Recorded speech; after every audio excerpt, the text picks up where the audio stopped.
Frédéric Cabrolier.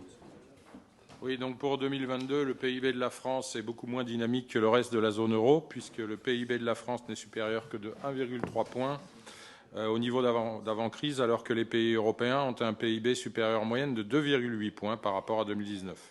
Alors, le coût des mesures de soutien pour les finances publiques également a été néanmoins partiellement compensé par le reversement à l'État de recettes exceptionnelles réalisées par les producteurs d'électricité et surtout par le dynamisme des recettes fiscales et sociales, ça a été dit.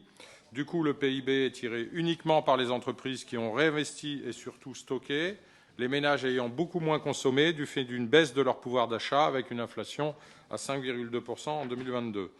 En ce qui concerne la charge de la dette affectée par la hausse de l'inflation, elle a augmenté de 13 milliards d'euros par rapport à 2021, ce qui explique pourquoi le ministre des Finances milite pour un assouplissement des critères budgétaires qui ne tiendrait compte que des dépenses primaires nettes, c'est-à-dire sans tenir compte des intérêts de la dette.